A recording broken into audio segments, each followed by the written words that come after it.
다음 소식입니다. 자연재해나 안전사고 등 일상생활에서 피해를 볼 경우에 지원을 받을 수 있는 제도가 있습니다.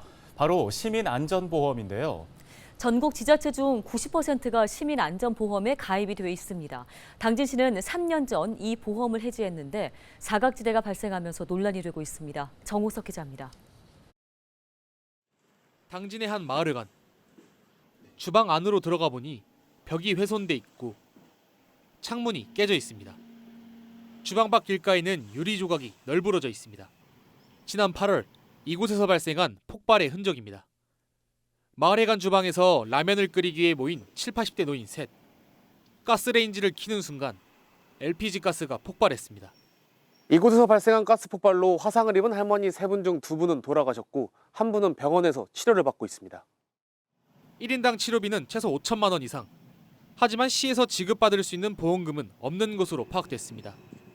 시민안전보험에 가입한 지자체의 시민은 화재와 자연재해 등으로 사고를 당할 경우 보상금이 지급되는데 당진시가 수혜자가 적어 효율성이 떨어진다며 지난 2019년 이를 해지한 겁니다.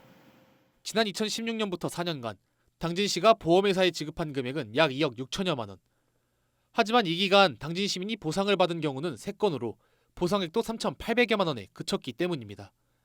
대신 2020년부터 안전사고 위로금 조례를 개정해 시행하고 있는데 안전사고로 사망한 피해자의 유가족에게 한 건당 1,000만 원을 지급합니다. 하지만 시민이 사망했거나 심한 장애를 입을 경우로 지급 조건이 한정적이고 다른 지원금과 중복 지급이 안 돼 효과가 떨어진다는 지적에 잇따르던 상황. 당진시의회는 지난 7월 시민안전보험이 필요하다며 당진시에 제도입을 요청했습니다.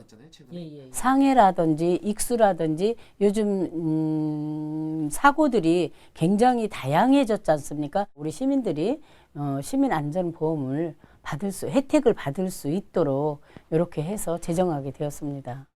당진시는 안전보험의 필요성을 인정해 3년 만에 제도입하기로 했습니다. 이에 따라 당진시는 내년부터 본격적으로 안전보험 제도를 위로금 조례와 같은 시민안전 보장제와 병행할 방침입니다.